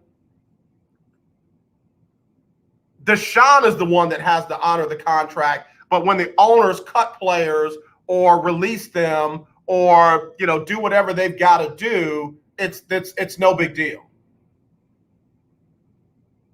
Look at how much guaranteed money the Oakland Raiders paid out, from Antonio Brown to other players and wide receivers that are no longer on the team. Like, they have literally hurt themselves and their ability to rebuild and retool their team because Mike Mayock and John Gruden don't know how to manage the cap and literally don't know how to evaluate talent. But nobody's saying anything about that. It's always the players that are held to a higher standard when it comes to honoring their contracts. Hello, you're live on the lunch break. Who's this? Brother AJ Ferdinand. Hey, Ferdinand, how are you? Pretty good, in yourself? I'm doing well, thank you. That's good, that's good. AJ, if Deshaun is not able to be moved, and we know if the contract is what it is, if he just can't be moved, all you have to do is just, man, look, come do your job. Don't do anything extra. Just become a pocket quarterback, and do not run out the pocket. If the players call, again, it does not work for whatever reason, man, throw the ball away. One thing I've learned on particular jobs is this: when a person is not in my best interest, they don't treat me fairly, I'm gonna do a job, but I'm not gonna go above and beyond. So if Deshaun has to stay grounded with the Texans until the contract is up, and look, just do your job. You don't have to be mad at Cal. It's Cal's team that they run the show. But the thing about it is, you have to go in protect mode. I need to protect me at all costs. I'm not going to be running around here like a chicken with my head cut off, trying to make something happen that I already know is not going to happen. The fan knows it's not going to happen, and the world knows it's not going to happen with the Texans. So you just have to, do what's best for Deshaun. Get out there. Don't get penalized. Don't pay the Texans no money. Keep all your money. Get out there. Get in training camp. And like I said, just become a pocket quarterback and do not run not 1 inch. You know what? I'm listening to you, Ferdinand, and it's an interesting strategy. Like, don't tank. Don't just throw the ball in the ground and do anything negative, but don't do anything extra. Absolutely. Like, if you're about to get sacked, tuck it and get down. Save yourself. Amen. Wow. Ferdinand, if I ever get in a position like that, I'm going to need you to be my agent, my trainer, my confidant. I like that because I don't want people to say, oh, Deshaun, torpedoed the Texans because he came in, he didn't play well, and he just did that so that they would get rid of him. AJ, Deshaun is playing, he's the player on the team that's playing the best on the team. And so he's been running ever since he's been there. They're not going to put an offensive line by the time he get ready to leave. No, it's not going to happen. So therefore, man, protect your product. He is his own product, and he knows that he's going to, if everything goes well, he's going to go somewhere else after he leaves the Texans. You have to leave the Texans healthy. You don't want to leave the Texans like David Carr, left the Texans. You don't want to do that. You don't want to be going somewhere where you're worthless. So no. Play the game.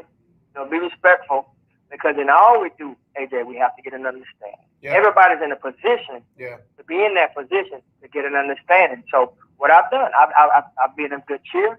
I've been in some situations I didn't want to be in, AJ, but man, look, I did what thus said the Lord, and I'm smelling like a rose. Yeah, I got you, Ferdinand. Again, it's an interesting strategy. One, I'd like to see him do that. I don't want him to lose a dime to the Texans. I don't want him to lose one nickel to the Texans. I would love for him to get all of his money, but like you said, I'd love for him to not get hurt and not do like he did last year on a 4-12 team. He had stats like you normally see on a 14-2 team. And he stays in beast mode. I mean, you're playing for nothing, but if the world don't see a champion in the sun, man, I don't know what else to tell him. This man had he was playing for nothing, but he was just giving his all. That's what you look for any man. No, I'm telling you, there are some, I won't say all, there are some Texan fans that don't deserve a Deshaun Watson. They really don't. Oh, absolutely. But, his time will shine. It'll come. Perseverance is key. And one thing we have to do things not grudgingly. It's just like when you pay your tithe, you can't do it grudgingly. You won't be blessed. So do your job and let the Father do the rest. Yeah, no, I got you, Ferdinand. Appreciate the call as always. All right, have a good one. All right. Ferdinand, Caller of the Year 2017. Good point. I mean, again, that's an interesting strategy. And what are y'all gonna say about him then? I mean, what does Deshaun owe you where you will, be okay with Deshaun just being himself? I don't understand that. Again, I go back to my analogy. We hold the players to a higher standard than we do the owners, the GMs, the head coaches, you name it. Whenever the owners, the GM, or the head coaches make a different decision, contrary to the contract, it's, oh, well, he's not playing as well. Oh, well, he's not doing this. Oh, he's not doing that. But if a player outplays his contract, there are some that want to say, oh, well, he signed the contract. He just got to wait until another chance for the contract to come back around. Well, if the owners don't think that he should have the contract rather than release him, they should wait till another chance for the contract to come back around. But folks don't look at it that way. Not at all. I hope that there is a way for Deshaun to get traded somewhere else that he wants to be. But if he doesn't, I hope there's a way for him to not lose a dime. And I'm different than Ferdinand. Ferdinand's got a different level of integrity than I have. I'll be out there, I'll throw one pass. Oh man, I feel something in my what's this back here? What is that? I feel something back here. It hurt. Try to throw. It hurt. Okay. And then I'll get back right about Wednesday, Thursday. And I'll get in the next game and I'll be, oh man, my leg, I don't know what's going on with my leg. It's hurt. I can't do this right here. When I do this right here, it hurts. And I might sit out 3-4 weeks with that. And I'll come back. I'll come back and then, oh man, my side. I don't know what is this over here? It hurts. They hit me in my side. I'm hurt. And I'll sit out about 3-4 weeks. What is that, 8 weeks now? Oh yeah, I'd run that thing through the whole year. And you will just have paid me all that money for me to hold my side and my leg and my arm. But I will have showed up. And then in the press conference, in the words of my good friend Marshawn Beast Mode Lynch, I'm just here so I don't get fined. Well, Deshaun, did you play? I'm just here so I don't get fined. Well, Deshaun, it didn't look like you heard. I'm just here so I don't get fined. What's going on, Jessica? Good to see you. I mean, again, we expect the players to be held to a different standard than the owner. Monica said, "You a mess," but I feel what you're saying. I mean, come on. I mean, why do we expect more out of Deshaun than we expected out of anybody else? Why's he got to be the heavy end? Y'all gotta pray for me, man. Every now and then, I don't want to be the bigger person. Every now and then, I don't want to be the bigger person. I know I shouldn't say that, but hey, every now and then, I want to be the one who has to repent for busting you upside your head. Pray for me. Pray for me. All right. I'm just looking at some of these.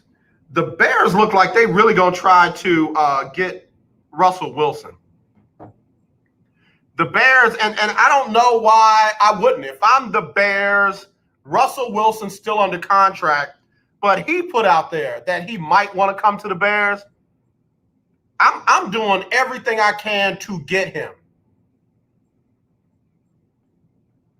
The Bears are marred in mediocrity. The Bears have been 8-8 more times in a row than I can think of. And if you can bring in a Russell Wilson, watch this though, without having to give up your entire team. If you can package a couple of draft picks and a couple of players not named Khalil Mack, I might give that a shot. And, David and others have said that, Russ is not going anywhere. Him, Pete Carroll, the GM, they're going to work it out. And they should. Again, those testosterone battles going on. Oh, he said what? Oh, no, I'm not. He ain't going nowhere. We're going to make him stay. All that kind of stuff. Chill that out, man. We got to do better. Good gosh.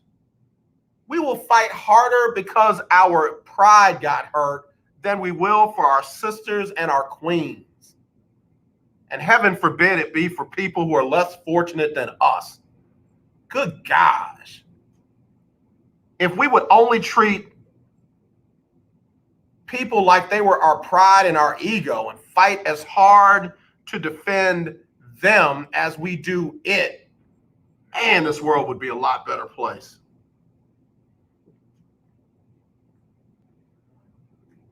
The Seattle Seahawks should work out their issues with Russell Wilson, period. And it should be in a way other than, hey, you're not going to have nothing to do with personnel decisions. Be quiet. That's craziness. Some of these old school talking head, former GMs.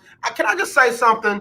Bill Polian was a great GM.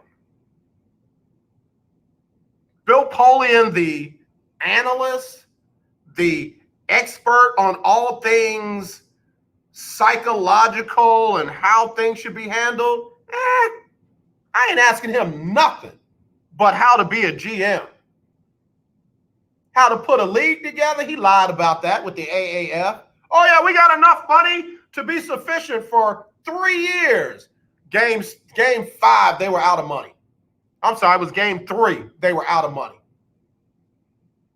By game 6, they were out of business. Bill Polian swore that Lamar Jackson should be a wide receiver. Wrong. Bill Polian. Oh, you can't have your quarterback involved in franchise decisions. I mean, in personnel decisions, because then if you do that, then what are you going to do about your punter? What are you going to do about your tackle? What are you going to do about your left guard? What are we going to do about you? And you didn't get fired from Indianapolis because, oh, Bill, you're too good, man. You are so knowledgeable, we can't even afford to pay you anymore. We're going to have to let you go. You got fired because you couldn't get it done anymore. Like you were more wrong than you were right. And oh, yeah, by the way, I think you're more wrong than right about this. Anybody running a business that doesn't have the best minds and ideas and, just different input, have some way to get it to the table, you ain't long for being out of business. Somebody's going to pass you by. Somebody's going to come up with something better. Why? They got more minds. They got more ideas. They got more nuances to it than you and your tunnel vision. The Bill Polians of the world, a lot of the folks over there on the NFL Network, those old school guys, Tyranny and Tiki, those guys, man, give me a break. You don't know it all. Get some other people at the table who can help. And if it just happens to be your franchise quarterback, why not? At the end of the day, what's the reason why you don't want that guy there? I'm listening. It's okay for Tom Brady to be there, but anybody else, oh no, well, they're not Tom Brady, so you can't have them there. That's everything will fall apart then. Take a break. I'll be right back after this on the lunch break. You're listening to 1140 AM and 92.3 FM. The legendary KYOK.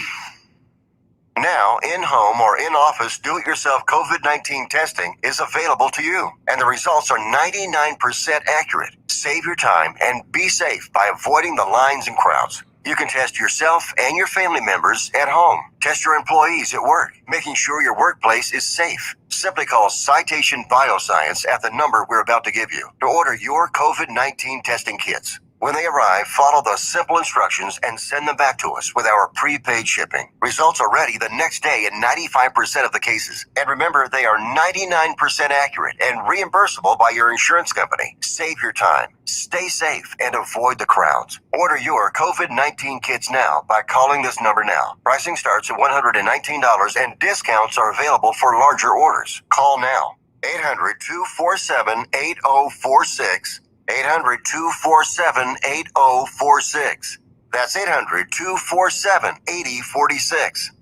Do you watch television? Of course you do. Then have you tried Dish TV from All American Dish yet? No? Well, now is a great time because we're giving everyone that calls today a 2-year locked-in price. Your rate will not change for 2 years. The clock is ticking. Call now, get Dish, and get your price locked in for 2 years and save yourself some money. Dish has your favorite TV programs, even Netflix and Amazon Prime built into the DVR. You can even watch Dish anywhere you have an internet connection. Plus, we've even got awesome discounts for the military and seniors. Oh, and one more thing. Call All American Dish now and we'll even give you a free Google TV voice remote, free installation, and free equipment. Don't wait. Call All American Dish now.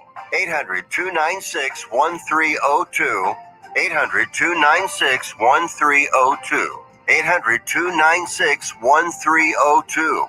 That's 800-296-1302. You don't sit behind a desk every day to earn a living. You're out and about making it happen. And sometimes you get a little bit behind on your paperwork, like bookkeeping and paying your taxes. It's easy to get behind on paying your taxes. It happens to the best of us. And you know what happens next. The big bad IRS comes knocking on your door. And when that happens, you need to call the good old boys at the Tax Doctor. Let them do what they do best. Deal and negotiate with the IRS so you pay the lowest you can in back taxes that the law allows. We are a 100% U.S.-based company, and we've saved our clients millions over the years in back taxes. If you owe $10,000 or more in back taxes, call my friends right now at the Tax Doctor and learn more. 800-603-9359. 800-603-9359. 800-603-9359. That's 800-603-9359. The lunch break on the legendary KYOK. All right, y'all, back here on the lunch break on the legendary KYOK and the all-new 92.3 FM. I'm AJ Jones. It is our Winning Wednesday. It's Women's History Month. Today is a new day, man. Folks keep doing things over and over again, expecting a different result. I don't know. I don't know. So we'll see. We'll see. Let's see. I'm just thinking out loud. If Seattle doesn't get it done, like I said, if I'm the Bears, I'm trying to make that happen. I'm the Bears. I'm trying to make that happen. For some reason, New England has gotten kind of fixated on Jimmy Garoppolo, if you believe the reports that New England would take Jimmy Garoppolo back. If I'm New England, I'm Jacoby Brissett first, Jimmy Garoppolo maybe second, but then there's some other decent options out there that don't require the Patriots to have to make big trades, because one thing the Patriots can't afford to do is make big trades. You know, the Patriots are probably going to be surprisingly better. Ain't going to be better than Buffalo. Might not be better than Miami, but, you know, they won't be at the bottom of the barrel with the Jets when some of the players that opted out come back. If they have a decent draft where they actually draft some playmakers on offense, hello? But I'm going to tell you, they really gave up on Cam kind of quick, because that COVID hangover is just different for people. Some bounce back right away. Cam Newton, I don't think bounced back right away. I don't think that Ezekiel Elliott bounced back right away. I think there were other players that had COVID hangover. So if they're not going to, you know, bring Cam back on a one-year deal,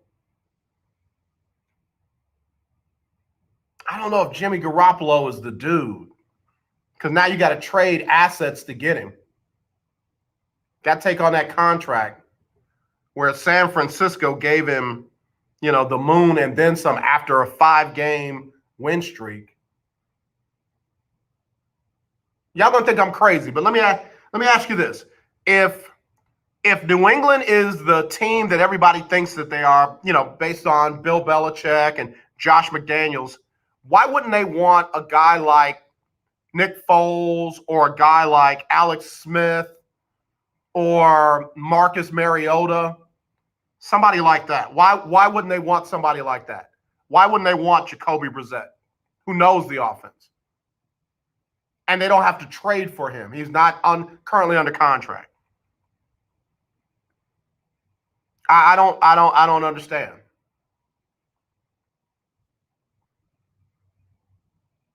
I mean, honestly, why don't they give a Ryan Fitzpatrick a shot and just make magic with, you know, a veteran quarterback? I'm not saying that those are the only guys. I'd love to see Tyrod Taylor in New England. I'd love to see Jacoby Brissett back in New England.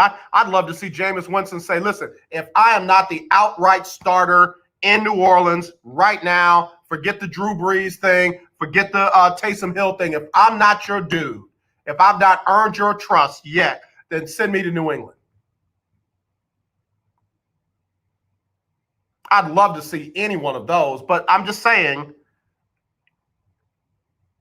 if New England is all that under Bill Belichick and they couldn't do it under a COVID hangover Cam Newton, why don't they give it a shot with Alex Smith, Ryan Fitzpatrick, Nick Foles, Marcus Mariota?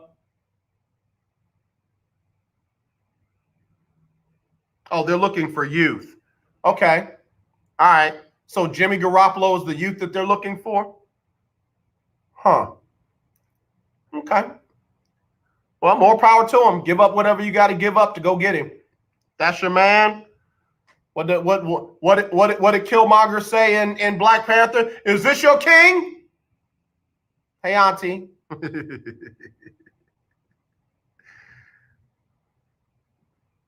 Yeah, man. If that's what they want, then let them have what they want. I want to look at before I go. I want to look at some of the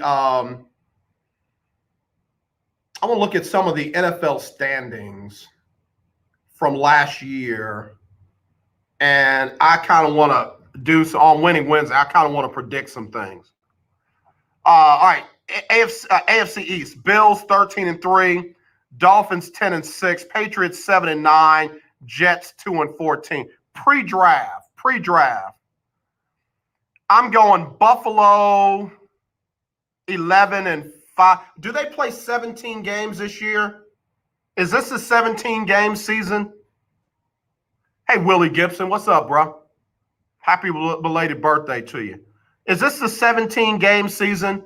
I'm going to act like it isn't, but I'm going Bills 11 wins, Dolphins 10 wins.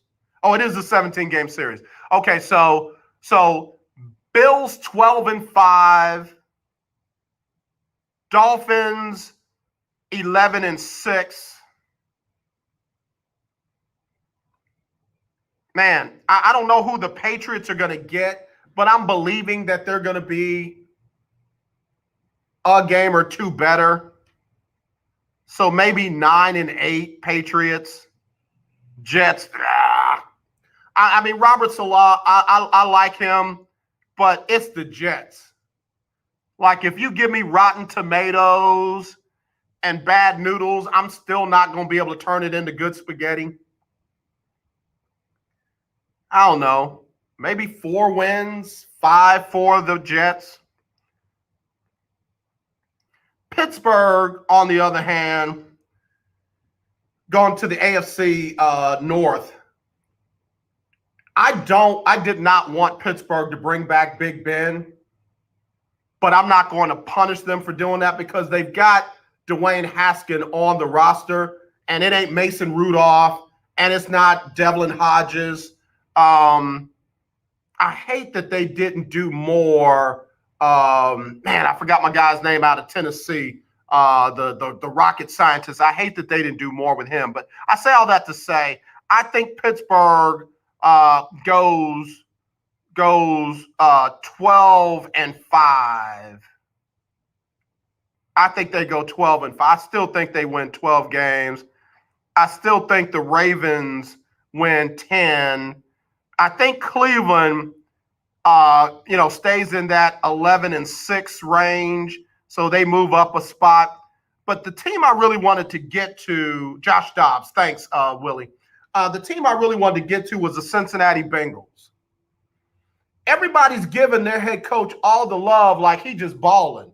And I know that, Joe Burrow went down with injury and what have you.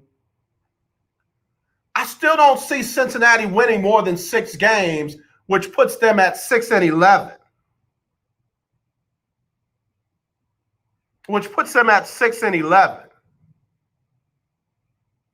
Are we still going to be praising this dude like he really did something? I'm just wondering. I mean, is Zach Taylor going to keep getting all the love like, oh, yeah, man, he's a young up-and-coming coach? How many more years are they going to give Zach Taylor with that quarterback and that team? So here we go. AFC South, Tennessee, probably going to be the cream of the crop again. They were 11-5. We'll put them at 11-6. Colts, I see them taking a step back, especially with Carson Wentz. So I'm going to put them at 9-8, 10-7. Texans, I got them in the 4-5 win range. Jacksonville, depending upon who they get at quarterback, they'll probably win, 5-6 games. I think Urban Meyer improves them from 1-15 to maybe 6 or 7 wins. I think they pick up 2 on the Texans. I'm not trying to hurt David Culley's feelings. I'm just saying. And then if you go to the Chiefs, 14 wins, probably about where they're going to be, 14, 15 wins. The Raiders, I think, take a step back to the 7-win target. Chargers are probably going to get in that 8-9 win range. And the Broncos going to be the Broncos. They'll still be the bottom of the barrel. Let me run through the NFC real quick. Dallas Cowboys win the NFC East. The Dallas Cowboys win the NFC East, and they do it with about 9 wins. The Eagles come in second with 8 wins. Washington right back in the 7-win category, and the Giants bring up the rear with whatever they can do. In the NFC North, Packers will be in the 13 to 14 win range. The Bears take a step forward and get double-digit wins. The Vikings will probably be in the 7 to 8 win category, and the Lions take a step back from 5 wins down to about 4 or 3. That's how much I believe in Jared Goff and their new head coach. NFC South, Tampa Bay will probably win the division this year. I'm seeing them in the 11, 12, 13 win range. Saints are probably going to be in the 11 and 12 win. Panthers, depending upon what they do at quarterback, should be in the 7 to 8 win range. And the Falcons, I'm unimpressed. 5, 4 wins, somewhere around there. NFC West is where it gets interesting. Seahawks keep Russell Wilson and listen to him. 12, 13, 14 wins. They get rid of Russell Wilson, they drop down to 8, 9, 10. 8, 9, 10 in that range.